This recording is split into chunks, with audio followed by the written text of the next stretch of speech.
د دې ترجمه مې کړې ده د وړومبني شعر چا د فارم کړو یاره دا بالکل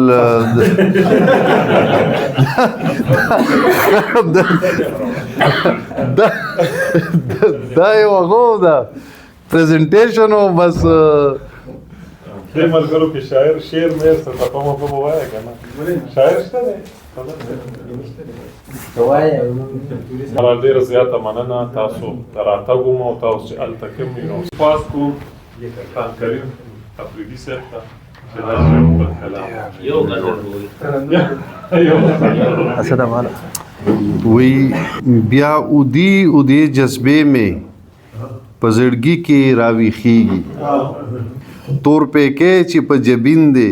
کله کله را خوريږي او د بیلتون په دې لحظو کې کله مړ کله ژوندې شم د بیلتون په دې لحظو کې کله مړ کله ژوندې شم وای راته وایا چې پتا څنګه تیریږي او تاو یې داسې خونړی دی چې کته ورته زه نشم تاو یې داسې خونړی دی چې کته ورته زه نشم ستا د ښکلي مخ نه سرې لمبې راوچتېږي تاو یې داسې خونړی دی چې کته ورته زه نشم تاو یې داسې خونړی دی چې کته ورته زه نشم ستا د ښکلي مخ نه سرې لمبې راوچتېږي او د تیارو او تنهایی نه زه به یره پسه وکړم د تیارو او تنهایی نه زه به یره پسه وکړم چې په تورو شپو کې ستا د یاد دیوې بلیږي وی د هجران په دې ګرمۍ کې ستا د یاد ورونه بل دي د هجران په دې ګرمۍ کې ستا د یاد ورونه بل دي په باران به یې ورنکړم تنهایی پکې سوځېږي او د کریم نه چې مجنون شم حال مې دا شو په دنیا کې شفق صاحب وای د کریم نه چې مجنون شم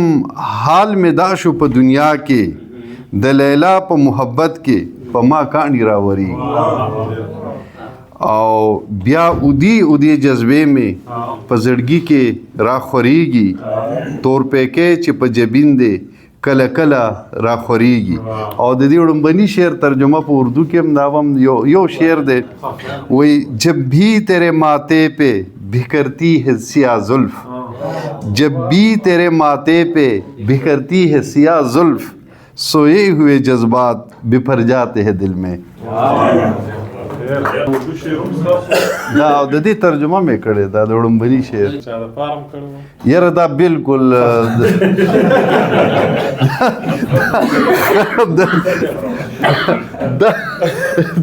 دا یو هغه ده